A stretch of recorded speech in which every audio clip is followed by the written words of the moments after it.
Battle of the Challenges podcast with Vincent Cloud. And Scott Alwood. I have no idea if this is an interview or like a collaborative thing where I'm like, I remember what happened on my season, beat that, that sort of thing. Right, because what we're talking about today is not the challenge itself, but our own creations that are similar to the challenge. Yes. Inspired by the challenge. And in some aspects, I think we improve upon what's been done by MTV. I would like to think so. In some aspects, not a lot. All right. Okay, so I just want to call this DIY Challenge, Episode 1, The Making of Vicious Challenge, Season 1. That's a huge title, dude. It's very long. But could we make it longer? Part 1. Part 1, yes. Because, honestly, the questions I have is more based on almost only pre-production. Yeah. And that, but I do have some production notes because I just rewatched the first season of the Vicious Challenge today. Oh, okay. See, I was watching season 15, which I don't believe you've seen. It's a very, for me to say season 15, I immediately go, oh yeah. For you or anybody else, it'd be like, a little more details, please. There's 20 of them. They all kind of run together. Is that partners? It was a team challenge. It was the second season of our soft reboot. Oh yeah. My God, soft reboot. Okay, so just for the listeners, I wouldn't have. Oh, by the way, I've done my own challenges, but I wouldn't have never have done that if I didn't see Scott's stuff online. And I think the first season was season 2 is what I watched, and that's still like my favorite season. But we're not really talking about that. We're going to talk about the very first one. Okay. Because I'm sure that there's people that are out there that wouldn't mind trying to throw their own challenge. I mean, it sounds so simple, but it just is not at all in so many ways. Yeah. I mean, a lot of my stress, and that's what it is. Like, it's a very weird, almost outer body experience when I do mine, because I'm actually not enjoying it while it's happening. I was gonna say, hey, let's do this. This sounds fun, and then you're doing it, and it is so stressful, and the last thing you want to be doing in that moment. But I would not change it for the world. I appreciate that. I put myself through that stress, and I hope you do as well. Yeah, okay, so you acknowledge that. Like, it's a very, you got to give a lot of yourself to that, because not only are you, I mean, in both our cases, we were hosts for our own challenges. Well, right? I think the biggest part of it is that we were producing it in a lot of ways on our own. There's very little help in regards to actually putting the show together when you're trying to get people, hoping people that say yes are actually going to show up, and then to be filming these people and then thinking about the next thing you got to be doing while trying to make sure certain things are already happening how you're hoping they're. I was lucky to where I had my co-creator, co-producer Tony Girardi, who without it would have never happened, but you were doing it completely by yourself. No, that's not completely correct. I actually had a friend of mine host the first 3 seasons while I kind of ran behind the camera and see, shit. I didn't know that because you didn't record the first 3 seasons, right? Right. And I've only seen the ones you actually filmed. And the put 5th online. and 6th. Yeah. See, I did not know that. Yeah, it's but anyways, what I'm saying is that it's, it's all these things. When you think of MTV The Challenge, imagine TJ behind the camera.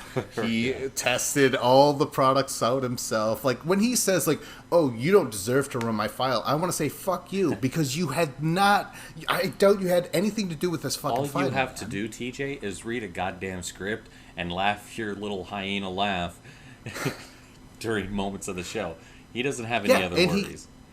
Right, and he could barely read those lines. That one requirement that you asked of, well, two, he could barely do it. And that's what I want to get into when we talk about your season one, where I don't know, what are they called, pickups for your host segments? Oh, yeah. Where it's clearly after the fact or before the fact. What? We didn't make that seem as more natural than and just it was that it's obvious. Amazing. Welcome to the first elimination. Contestants Abby, Emily, all aboard! Oh my god, I love that. Yeah, we definitely did That's that. so good. Way later. Well, I wanted to start at the beginning. I just want to say, going into this, I mean, you're going to do 20 seasons, but I want to discuss the very early aspects, the very seeds, the origin stories, really. That's what I'm interested in. Okay, so let's start it off with the very... I mean, I only have a... I think I took a picture of my notes and I just sent it to you. Look, I took a bite out of it, you know? I wish they could see it. There is so much writing on this piece of paper, and then a quarter of it missing. For some reason. Why? What happened? Something terrible happened. I wrote something so horrible and so damning to my character. No, I can't. Yeah. Nobody can know. Wow. It could be a subconscious thing because I was going to grill you on some aspects, but I was like, no, let's be nice. So maybe... I mean, grill away. I will go ahead and deflect it to every excuse in the book. I like that word, deflect. That sounds more fun than just like, fuck you. You know, that's so much better. All right, well, let's start off with the first thing that I wrote down. And what should be noted is it was, you know, Vicious Challenge, produced by you and Tony Girardi, correct? Like, both of you are full-on producers? Yes. And also, might I add, what a great fucking name. The Vicious Challenge. I was going to get into that eventually. Yeah. I'm sorry. I'm jumping ahead. I saw his 16th note on that piece of paper, and he's only at 1. This is so weird. You're behind my back. All right. But no, okay. You and Tony Girardi, I just want to know, how did you guys, maybe not how you met, but like how did you two decide, what made you two decide to do this together? All right, so I've known him my entire life, and we ended up going to the same college for our first year of college down in Carbondale.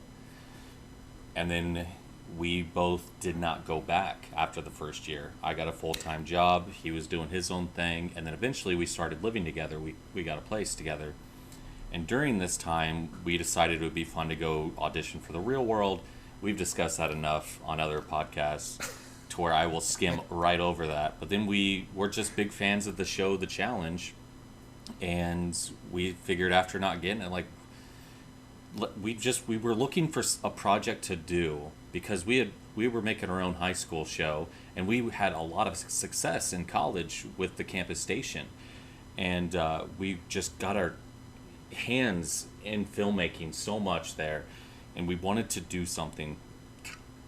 And we just loved the challenge, so we decided to try to do our own thing with it. And that's pretty much the quickest way I could say all of that. What year was that? That was in... And what... 08. Go ahead. 2008. 28. So that's near... What was the latest season of the challenge that aired? And now you're like, now I'm going to make my own. What was that? Oh, gosh. I was pirating the seasons at that time because they were not available. I was downloading them, and I want to say it was probably Inferno 3, somewhere around there. Gauntlet 3, probably. 2008, you said? Yeah. Okay. How does that, off the top of your head, what does that sound like in terms of challenge years? No, I don't know. It's always confusing to me because it is 2 seasons per year, so it kind of throws me off every single time I'm trying to pinpoint. So, okay, so you guys come like with your tail between your legs, coming from the failed real world audition. I just gotta say, that's just the fact that you guys did that alone is amazing. Super fun. I think that's fucking great. Drove hours and hours. 2.5 hours to Chicago to do that, to Chicago, Illinois. Yeah, you guys. This is all based in Illinois, by the way, isn't it? It is. Yeah. Something folk with beer. I used to remember the Clinton Folk with Beer was a podcast Clinton, that we did. Clinton, yeah. Where we would just get drunk and talk about nonsense. I like that. I liked it at first, but then when you guys had like 7, 8 people at once, I was like, oh my gosh. But that was really just us trying to we like hanging out with our buddies, obviously. So fucking bring everybody here. Let's drink and laugh. Oh yeah. No, I think it's great. I was just like, after I saw the big group ones, I'm like, I'm not going to be able to do the big group ones. I wouldn't want to. After right. That. Yeah. Okay, so who exactly, though, came up with the... Were you both like, fuck you, MTV? Not at all. No, I love MTV still to this day. But who exactly had the first idea? Who actually uttered the words, let's make our own challenge? That I could not answer. I do not know. I will say that Tony was a big part of creating the missions and the eliminations at first. I feel like I was very secondary at the beginning stages, which is kind of funny because I became such the main part of it later on after the first initial few. But he was kind of like, yeah, let's just do this. My memory's awful. So it didn't even dawn on me until way later that he was kind of just taking certain concepts from the challenge and placing them into our show. Like the dual format of eliminations where they pick someone to save, blah, blah, blah. And then someone can choose the other person to go against an elimination. That's what happened in our season 1. I was just like, yeah, fuck it, dude. That sounds cool. Let's move on and go along with whatever. And that's kind of just how it started. Is that he was just like, we were like, oh yeah, this is Kiwanis Park. This is a little park that we have in our town. Let's go there. We could just have this small group of people competing in little things that we put together.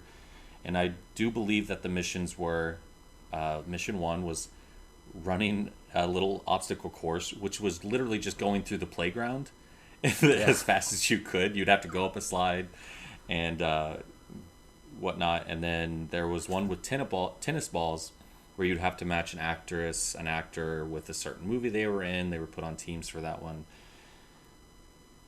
And just really basic stuff. And it seems like if I was to like, hey, someone check out the Vish Challenge, and they watch the first season, they'd go, why am I watching this? The show itself was nothing.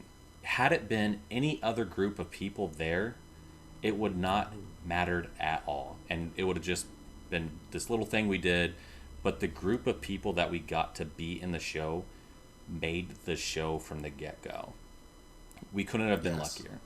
And from there is how it really blew up. And Jordan, who is one of the original cast members, is a big part to how the show even was able to be filmed. Is that because he knew of all the contestants, basically, and brought them into the fold? His friend, his friends were Emily, Cameron, Cole, people I had never even met. I just knew Jordan. Really? So on the day, basically on the day, they show up, and you're like, hey, thank you for showing up, right? Yeah, pretty much. That's amazing. That's awesome. Tony and myself had asked our friends, Abby, Tony had dated her, and Jamie was my assistant manager. So we were very close. And so then it really became Jordan on him, like, oh yeah, I'll get some people. We had asked a few people who eventually ended up being in the show that just didn't show up the first day. Ooh. Part of casting, like no call, no show sort of part stuff? Of casting a lot of the times was ask 20 people so you can hopefully get 10 people. In the case of the first season, we asked, I don't know how many people, we got 6. So that was just kind of like a thing where we went, okay, well, we'll run with it and see how it goes. And luckily enough, Jordan, who I had met a few times, I was not close with Jordan at all when the Vish Challenge first happened. We had filmed a few times together because I was already known as kind of a person who filmed and did this and that. And we, I think we had started filming a movie together called a werewolf movie that was subsequently finished and released later on after this challenge became a thing. I watched that recently. Well, not the whole thing, but I was fucked up. I was like, what? Scott's done other shit. I'm gonna check it out. And I watched it, and I was like, that's Jordan right there. And I know that he's such a screen presence, like you said. Like, your cast is truly well, I'm not saying it's horrible. I'm just saying that's what elevated everything was the cast. 100%. Yes. Huge characters, yeah. So, luckily enough, I was filmmaking, dabbling, and I don't even remember how I met him. But luckily enough, he knew the challenge. And he was interested in doing something. Like, he was on the football team. He just enjoyed competition, and he enjoyed television, and he had a great understanding of that stuff. Keep in mind, I was 20 years old when we started this. He was 18. Cole was 16. This is insanity to me when I think about it now. To know how fucking funny Cole was at 16 kind of pisses me off now at 33. So I'm like, he's great. What the fuck? How is he so cool at 16? I will never be that cool, even now, as he was just then at 16. But it's so funny because I misspelled his name in the first season. I'm gonna have sex with that kid, metaphorically speaking. I didn't know him. That's how like funny this whole situation is. There is no reason this show should have ever taken off and lasted 10 years with 20 seasons, as many people as we had in the show. No fucking reason it should have ever went anywhere. But it did because of them being there with us that day. I want to ask this, because Cole, again, has this great line about Jamie. He's like, he's 35 years old and he has 7 kids. I don't know why he's doing this. I was like, is that true? Jamie, by the way, is my favorite all-time Vicious Challenger. He's great. I love to hear it. He was 25 at the time, so he was older. And even for me, like, I was 20, like he was a little bit older than even I. But he did not have children, at least at the time. But he was the oldest, so we called him the oldest. He's 25, meeting Cole, who was 16, going, all right, let's fucking do this. Which became like a continuing thing over the years, is that what other show is having 16-year-olds competing with people in their mid to late 20s? Like this, it's insane. It's so fun and different. Yes, I had no idea about that the age at all. Like I like Cole a lot, and 16, that is pretty crazy. He really, and I like Cole because he reminds me of my younger brother. Okay. And he competed in the first 3 challenges, and I wish that I could have had him film because he's very much like Cole, just like this tall, like almost too tall. Like, how the fuck? How are you? And he's just like this gangly guy, just talking shit, and you're like, what the fuck? Like I loved it. What was I gonna say about the? Fuck. What was I gonna say? It was about the ages. Oh my gosh. I don't remember. Where do we go on from here? Because I have some more. Well, I think that just the age thing is just such an interesting thing. Like, it was never intended to be anything special. It just is what happened. So we had this young cast with this old cast, and it was just so unique and different on accident. Like, so much of this show and its success was just accident. Like, thank you, world, for giving me this little slice of pleasure in my life that I can look back on. I would say out of those 6, there's only maybe Emily who really doesn't, and it's because she doesn't continue to do these seasons. Right. But everyone else continued to do so and, earn all these characteristics and storylines and shit and championships, and it was great to watch. I wanted to. Okay, so you said that Tony came up with most of the ideas. What about the final? Was it just like a given that it was going to be this giant running thing? Not to jump too forward. We'll get there. Yeah, because the final we knew had to be more, and we started off at like I said, Kiwanis Park, this tiny little park, and we always knew that we were going to go to Weldon Springs because it was like a bigger location where we could actually, film something, and there was a sledding hill there, which became a big staple of the show. that we would continuously use in the finals, because it's so steep and far down that just going down it once and or up it again it's going to take your breath away. So we knew that would be a challenge. And a lot of the show is so on the fly. Like, we'll go in with an idea and then we'll get there and be like, wait, we didn't even think about what exactly they were doing. Okay, well, let's have them fucking, I don't know, somersault 3 times down the hill and then go down to the end of the hill. And then, well, they got to run back up. Well, they got to do something else, too. Well, I guess make them do push-ups. I don't know. It was it was, a lot of the show was like that. And why we planned so hard and so much, but at the same time, there's so little preparation involved in the show itself, which is insane. When you're you're planning to film an entire show in one day and then expect people to come out, show up, enjoy themselves, compete, and appreciate the experience, but we're still just like half-assing it at the same time. Again, we were so lucky that they turned out half as good as they ended up coming out as, because a lot of it was half-assed. Can you imagine if we put full force, had a bunch of fucking money with the personalities that we had in the show? Like, it would, as good as it is now, and I appreciate it now, like, God, it would have been fucking perfect.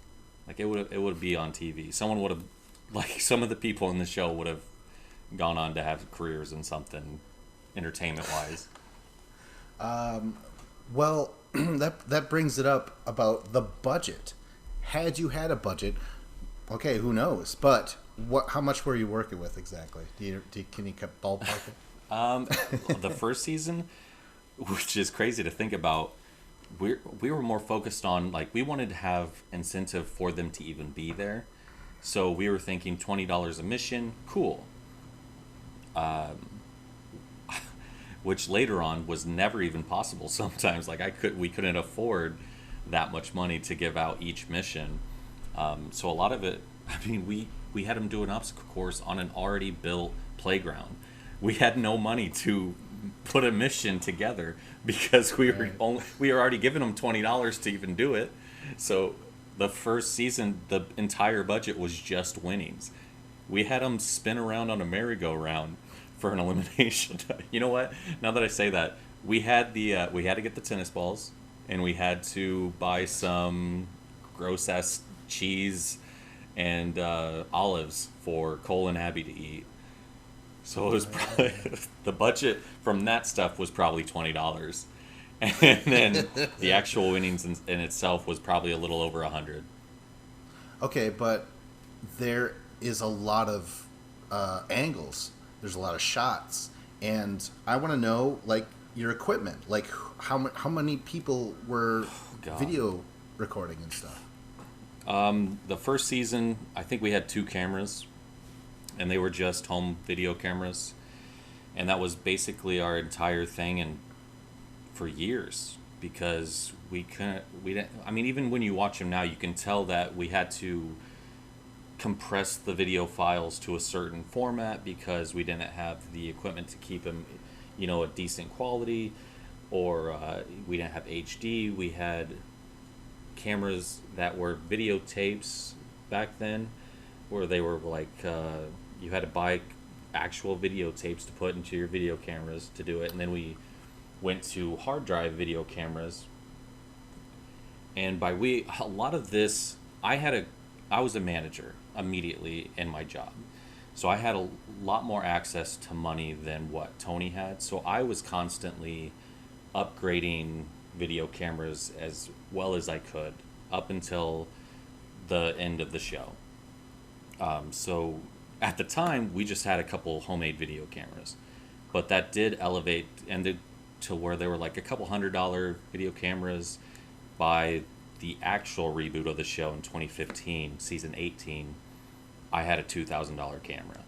And at that point, I had GoPros that they could attach to their heads that cost a couple $100. And then all of our old cameras, and we had a lot more people who had been in the show that were cool just being there and helping us film the show. So everything just really kept progressing to a better quality production-wise. But there's something that you just could never recapture from the first bits of the show that would like we could never, I don't know, like even though we had the people, it was different casts and this and that, and as much as I appreciate all of that, I just wish we could have had the production quality we had in the later seasons and the beginning seasons. That's fine though. I mean, like we already said, like it did eventually take off, you know. So even though this, and when I was going to first talk about the challenge, I wanted to cover the second season because that was the first one I ever saw. But I also think over the years of watching your stuff, I'm like, no, that's my favorite season. There's a lot of storylines and relationships and stuff. It's really cool. But this first one, it still works. But I want to get into... Okay, well, you said 2 cameras, right? Yeah. There's a shot where there's some guy hanging out who's not part of the cast. Was there...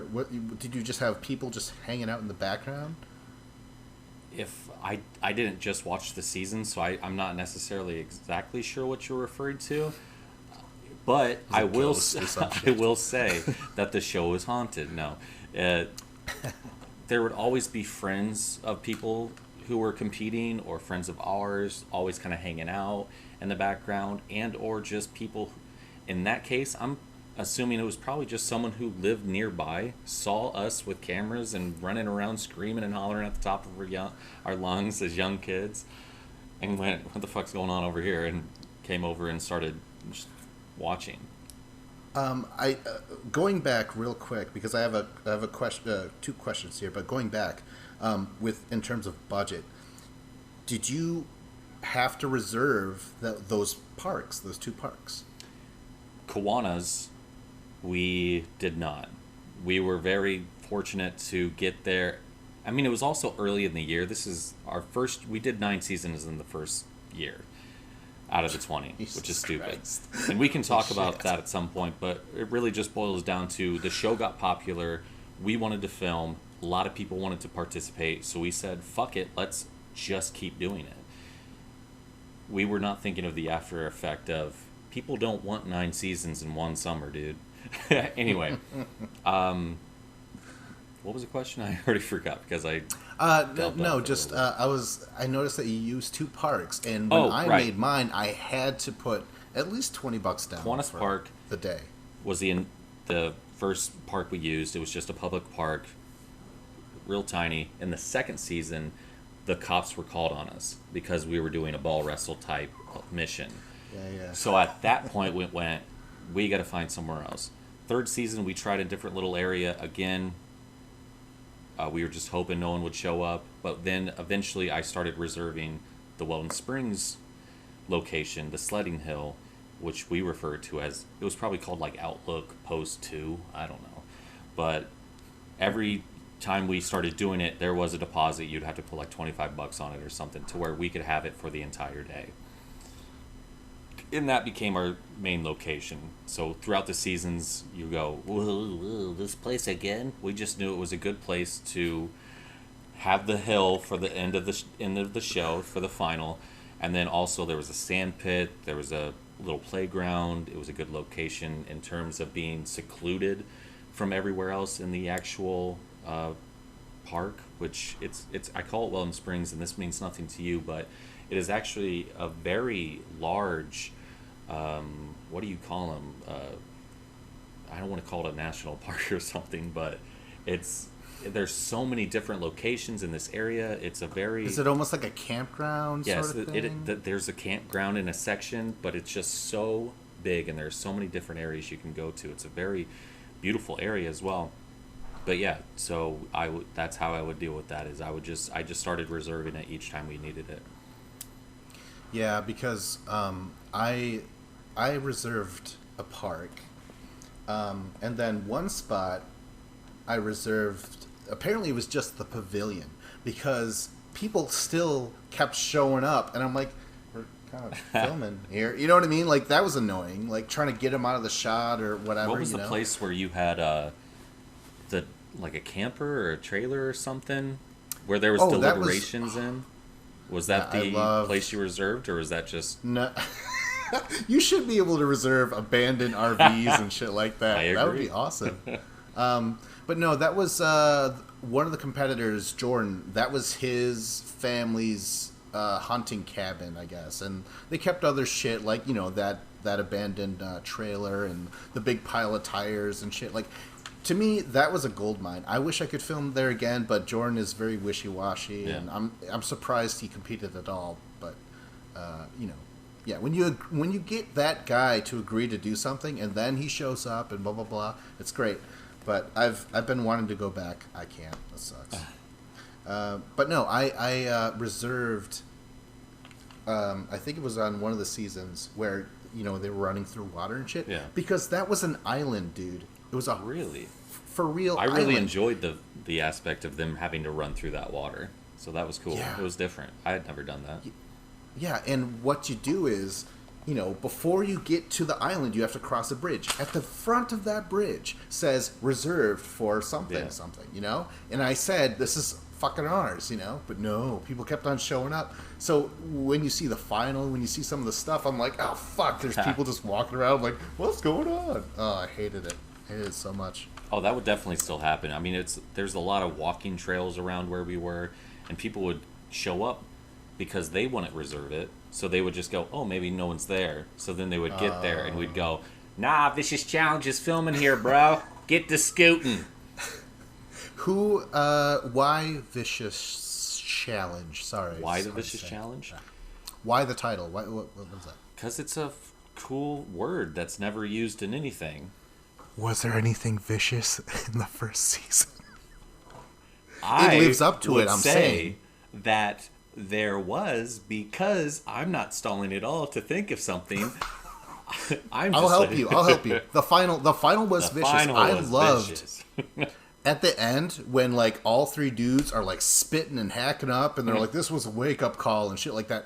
That's awesome. That's like for real shit. I love because you don't get that on MTV The Challenge where like Kenny's like, I fucking popped a rib or something like that. You know what I mean? Like shit like that. I would love to watch that. So that was a good editing on you, which brings me to the next point. Editing. Who exactly edits this stuff, and how long does it take? Well, the first seasons were edited by me. I mean, everything was edited by me. Because I had that, like, Tony was always helpful in terms of, like, editing stuff here and there, but it was, especially in the beginning, but that was always kind of just my forte. I was very good at already knowing editing programs. I had just had the experience. I was always doing editing by myself with other things. He wasn't, so it was just like, oh, okay, I know exactly how to do that, so it'll just go by quicker if I go ahead and do it. He helped editing a lot in season 4, season 9. Season 4, I couldn't imagine. That thing's monstrous, man. Oh my gosh. Yeah, and of course, like, as the show went on, the production value got better, so there were more cameras, there was more footage, so it just took so much longer and longer. And it really made me despise the show. Like, I knew I loved the show, so I always wanted to film it and get it done and produce it and get people together and accomplish this feat. But then I also knew that it was going to be a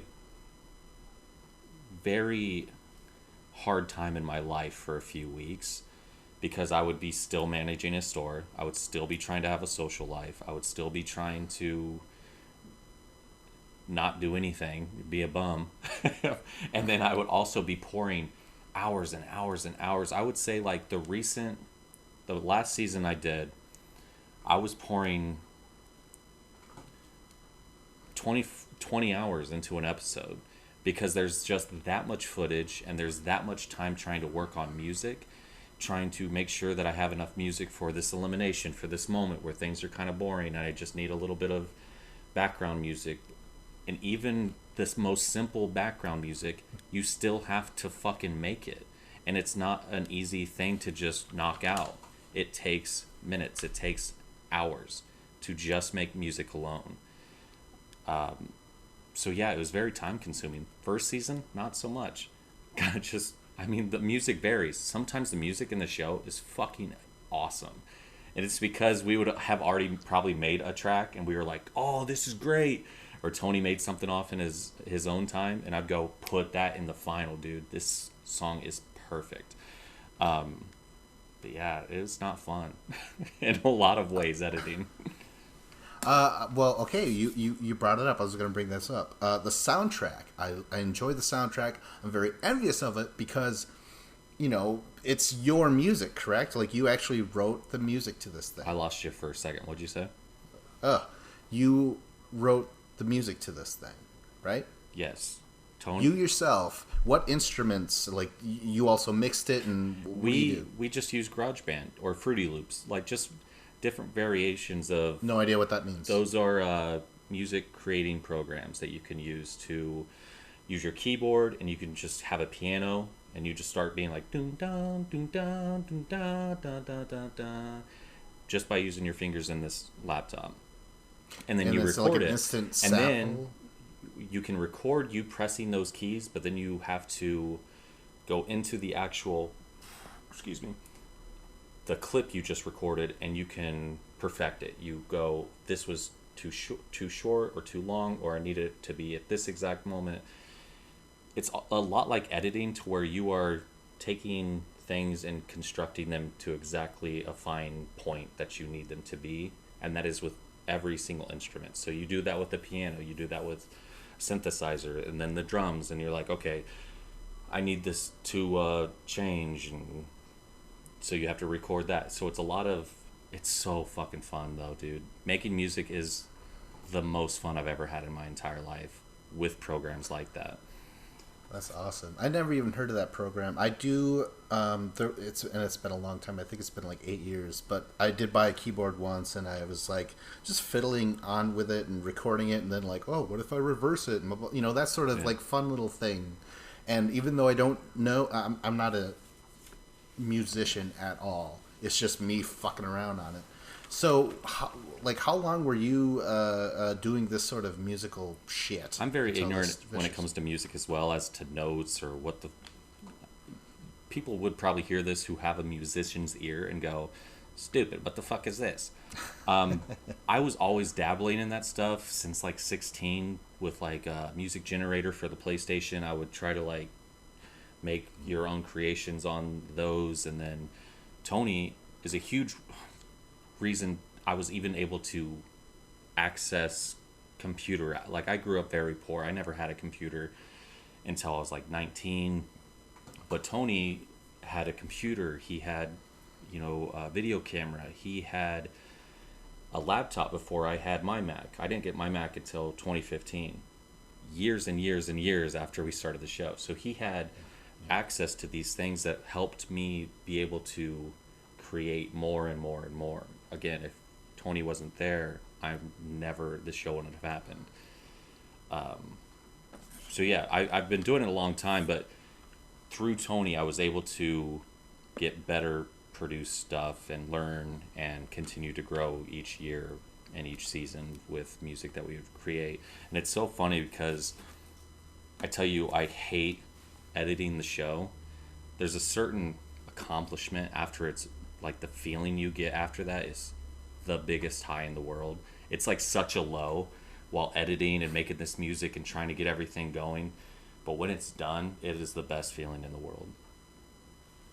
Yeah, it's that grind, man. After a while, you don't even like what you're working on because like when I did my resounding ADR shit, I had to rewatch Barbarella like fucking I don't know how many times, and now I could watch it now, but like after I was done, I was like, fuck this movie. Yeah. It was just like every fucking nuance and of whatever. Side note for sure. I love them so much. What you did with those, very funny, very good stuff.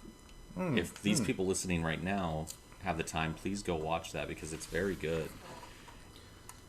It's free on YouTube because it's crazy, man. I found a loophole.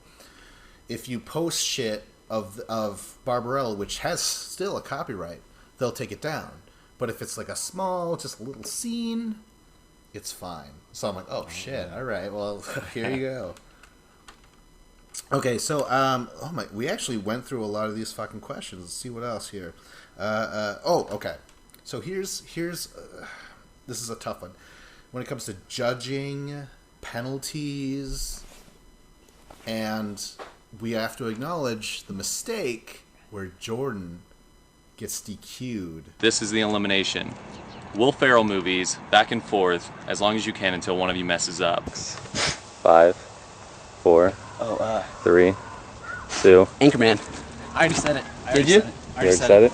He did not say Anchorman, did he? I already said Anchorman. It's not even on here, but It's not even on there. I already said Anchorman. I didn't check it off. There was a back and forth, which was how stupid our eliminations were right off the get-go. Name Will Ferrell movies, and you go back and forth.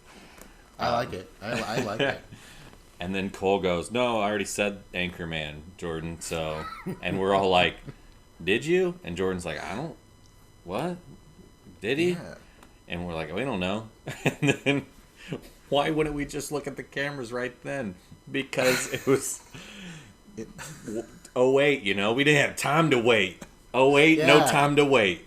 Instant replay wasn't even a thing in the NFL in 08, man. So we just... I think Jordan's just that kind of guy where he went, okay, yeah, if I said it, okay. I mean, it was the first season. If it was season 2 and someone tried pulling that shit... Never in a million fucking years would have made us replay the tape right then and there. But it was just the first season, so everything was like, whatever. I guess you win. Go ahead to the final.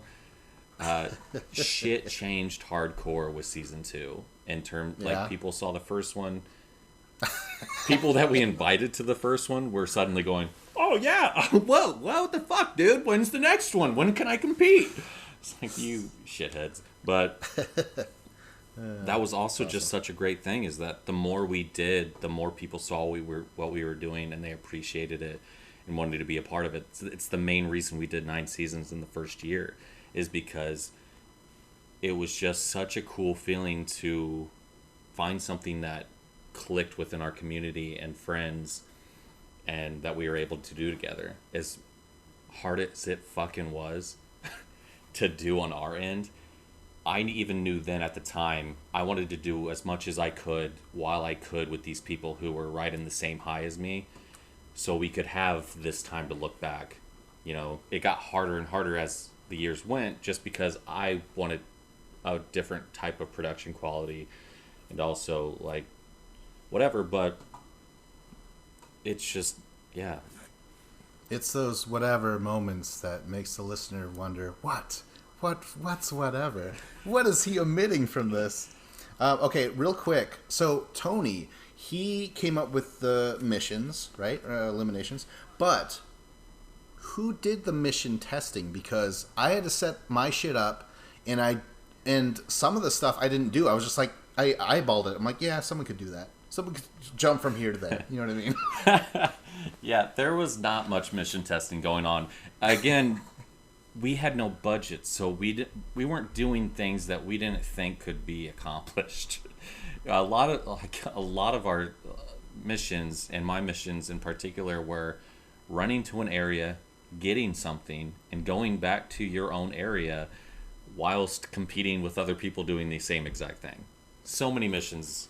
But also at the same time, those were some of the best fucking missions because it got so intense. And there was a reason why I kept making that happen. Simple, effective, let's go. Yeah, good point. But yeah, we didn't test things. When this thing's going on, here's something that, like, I have to bring it up from my own experience. I soon realized after a while that I wanted to cut down on the downtime in between missions and eliminations, because some people would be real bitchy, like, come on, when's the, like, they'll just start saying shit, and I'm like, I have 1,000 things on my mind. Could you just fucking do something? And they're like, do what? I'm like, I don't know, eat. Like, I have a bunch of food here for you guys. Like, it was always that. So soon after, I lost my host, but I was doing it by myself, but I was like, you know what? I'm just going to drive this thing as fast as I can. And I think I did the 5th season in like 3.5 hours, something like that. Just like I didn't let them rest because they were resting anyways. Like they'll go in and take a drink of beer or something, you know, but it didn't give them any time to bitch and moan. However, I did not film interviews or anything, which you did. I did. I want to know about that. I would say, oh man, that made it's hard to, like, for me to think of it from their perspective of those moments, because I was so constant with getting stuff ready and interviewing and this and on to the next thing.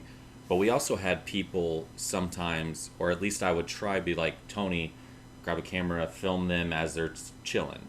So whether or not, like, that, I feel like that probably helped, is because they were always being filmed, so they felt maybe a need to conversate and be entertaining and just kind of like, so they weren't thinking about let's get the fuck out of here kind of thing. Yeah. Because they were still putting on the show, so to speak. So they were still being able to, that was part of the day, was just being filmed and talking and whatever. So I do believe that helped. I did have people who would do that, not often. They at least not to me, they would complain about that. That was never something I really heard about from them, because I think everyone just already knew at that point what the show was. At a point they would, this was the case, where they just knew that the final outcome would be pretty cool to look back on. So I think a lot of people just dealt with the moment as it was there. They're like, well, we're not filming. I guess because we're all friends too, so we're all buddies. We're all just hanging out, laughing, talking, having a good old time. So anytime I was doing interviews or setting up the next thing, they were able to just hang out and have their own whatever. Even if the camera wasn't there, they were still just friends, and it's a reason to hang out. Yeah, so I think that had I had, like, this was my one thought, or like, if I'm ever to do another challenge again, I would have a stationary camera, and I'm like, okay, in between shit, go to that fucking stationary camera and do your fucking confessional. And they're like, why are you swearing at us, man? So I'm like, because I'm fucking happy that this is happening. No, like, but that's what I would have. Like, it's like, you know, where there's those photo booths at weddings, you know, you're just like, whenever you want, go in there and take a silly mustache and take a picture. Did you? I would be like that. And because you didn't start filming until season 4 and 5? 4 was recorded, but it was recorded by my mom, and she filmed it like she wasn't even like looking through the lens. She was like holding it like this. Yeah. But I will say this though, I liked it overall because it was like gritty. You know what I mean? Like it was like shaky cam and shit. So I actually adopted that technique when I filmed my others, where I was like, I'm just gonna have it like this. And I'm just gonna like it's gonna be perched on my shoulder, not really like the Predator Canon where it's like following my eye, but it's just gonna be recording shit. I felt that was good. I would say that from the get-go, we did things a certain way with interviews, and the people there knew exactly what to expect in that aspect. So I'm assuming that since the first 3 things you did were not filmed, were not, you know, taking time out to do this or set this camera up or get this camera ready. So by that point, they were already expecting something different, to where there was like, okay, what yeah, with the camera, we don't do this though. So I would assume, had you started filming from the get-go, you probably wouldn't have had to deal with that as much as it sounds like you ultimately did. Yeah. So during this monstrous final, like how long was this in terms of feet or mileage? In the first season? Yeah.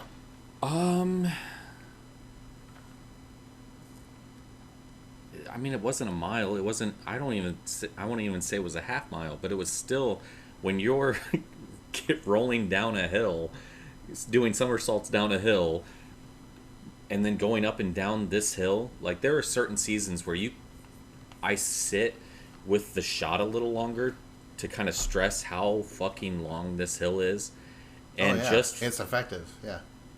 taking into every interview that anyone's ever said about having to run down that hill and them going, I hate this fucking hill and please don't ever make me run down this hill again. It's not an easy task. To walk down and walk up the hill, I would be out of breath. And at the time, as a camera guy, was having to run down and up the hill with them. Oh my gosh, yeah. But, yeah. You know, after that, when they get to the top, then they had to run to the lake, which is where the final ended on the first season, which we never did again. It was long enough to where we never did it again. Yeah, because like when I rewatched that, I'm like, they're dying right now. Yeah. But you and Tony had to run with them? Yeah. Or did you guys jump into golf carts? If only. If I had the production money, I would go ahead and buy a couple golf carts and just Oh, that'd be like a Stone Cold style. You ever watch Broken Skull Challenge by him? I have not. Dude, if anyone were to put us and the challenge to shame, it's Stone Cold. He's really creative. I don't know if he designs everything, but like he figures some awesome shit. The other thing I want to say, so you guys are running with them, and one of the best shots is you guys pan, and then there's some dude just trying to fish. He's like, "Goddamn kids!" Somebody called a medic. I ain't gonna make it home. You know that chocolate is getting me. That was a wake-up call. My body's like, oh, I hate you. I can't run no mile on no 445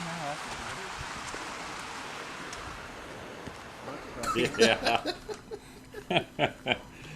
He had to have been very confused.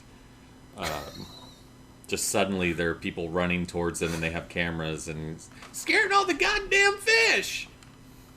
Yeah, totally, man. Oh, that's so funny. What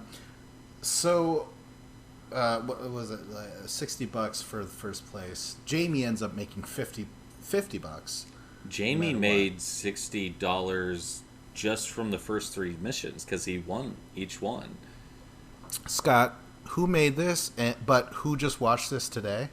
No, Jamie made $50. What? Oh fuck! You're right because in mission 3, they split the $20 between the two of them. So by the time season 1 eventually debuted, how many seasons did you record by then? Just the 2. Just the 2. Yeah. Okay. And I want to ask you about when it was released. How long did it kind of take you to like, oh shit? Because, you know, I subscribe to your channel, and I'm like, well, you do everything. You do video games and music and skits and anything, podcasts. But I'm like, I think, you know, your challenges are like one of the bigger things. How long did it take to really catch on? When season 2, I was uploading it. As I was uploading it, the feedback kept getting stronger and stronger. And then when Zach and Cole went into a ball wrestle, oh my gosh, that's awesome. That was when it was really kind of like, all right, this is popular. And within our community, you know, like it was never getting crazy views, but the feedback alone was just enough to make you be able to lift 500 pounds. It was just like, oh my God, yes, thank you for loving this thing that we made. Let me make 8 more this year. Wow. So much, like I said, I described you one time, like in one word. I'm like ambitious. Like you fucking you do a bunch of shit all the time, and which brings me to my last note is distribution. I think you told me once that you sold these things as a DVD. Well, I made some DVDs of them, and then I made a movie a few years after we were doing the show, and about 2012 that was released. And at the screening of that premiere of the movie at the theater, I had sold some DVDs of the show. At the time, it was Extreme Vicious Challenge 1 and 2, which are seasons 14 and 15 of the actual challenge, because we rebranded it with that I call it a soft reboot, but it's literally changing the name after season 13 to Extreme Vicious Challenge 1 and 2. Right. But now... Why Extreme Vicious? Because... Again, just, you like the words? Because the Vicious Challenge was over, you know, kind of idea. So it was new. It was the Extreme Vicious Challenge. Kind of like if they discontinued Coca-Cola and they would rebrand it New Coke. Yes, that that was my thought process but now looking back, it's like, no, it's still just the Vicious Challenge. Those are just seasons 14 and 15, and so they'll still say Extreme Vicious Challenge 1, but I think I've labeled them like just the Vicious Challenge 14. Yeah. I just gotta say, you know, if you sold it on DVD, MTV The Challenge only done that one time, and that was with Rivals 2. And I want to buy that because I guess I could just look it up. Does it have like audio commentary and shit? It like, doesn't. That'd be awesome. And it's like $30. Why didn't you just buy it? It's how much? 30? Yeah, like $30 on Amazon. I actually bought it, had it, went to an event and got a bunch of people to sign it and stuff, and then I sold it on eBay because I was, you know, hard times. Producing all these shows, it's what a story of like triumph and then like, but then I fell on hard times. Wait, okay, oh no, this is totally not part of it, but any special features on that DVD of Rivals 2?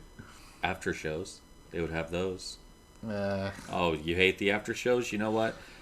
In season 18, the reboot of the show, I did special after shows for each episode, and it was a lot of fun.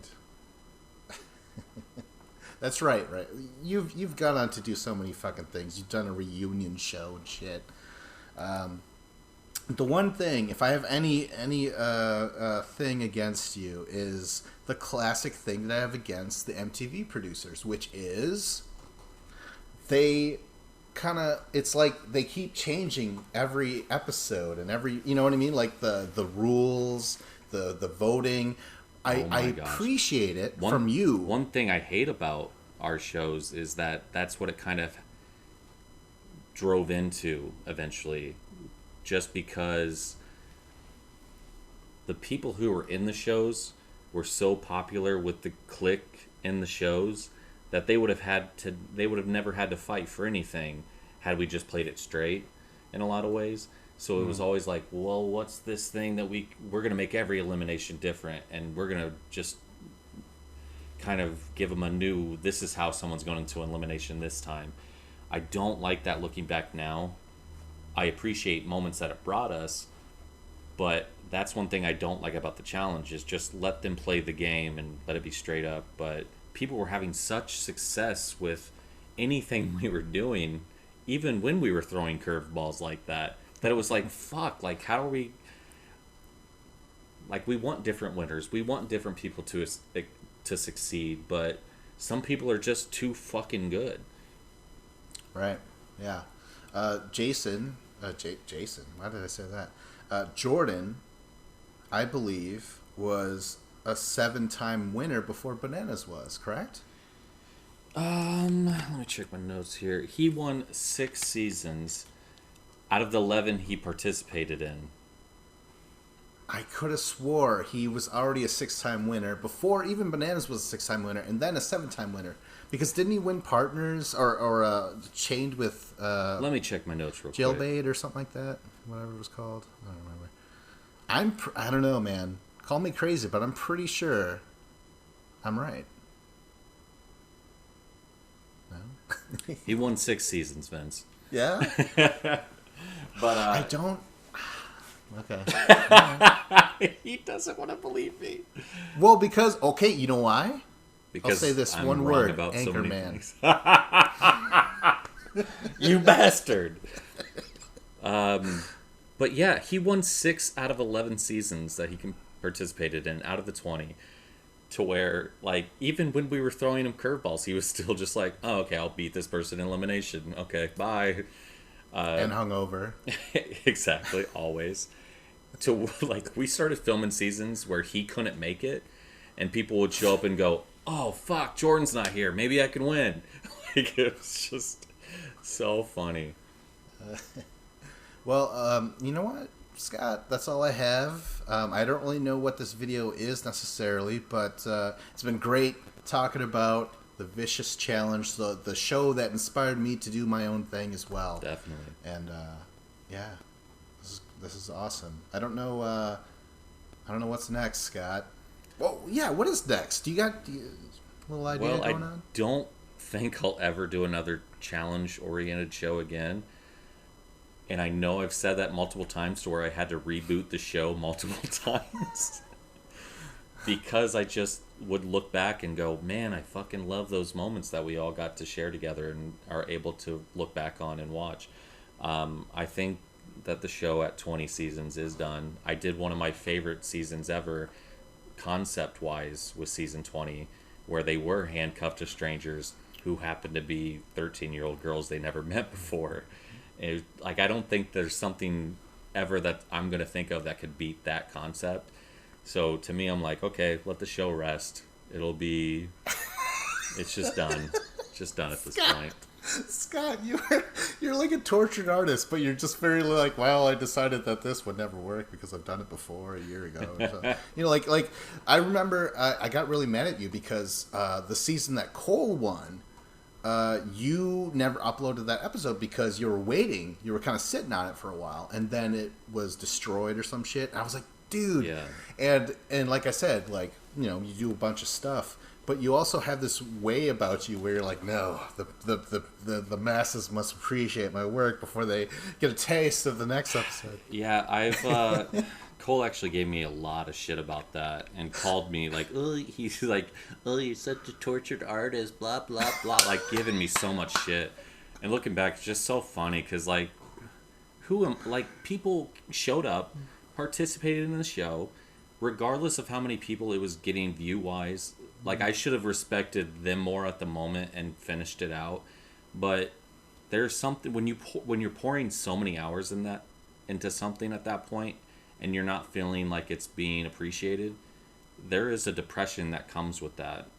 Yeah. So that's something I always struggled with the show, is as I put more and more work into bringing quality to a viewer, to whoever would watch it, I felt like I was getting less and less appreciation for it. So it created that blowback from my own mind of, I'm not gonna fuck this show and fuck everybody, like, I don't want to finish it. It's too much. I'm already dealing with so much shit in my life.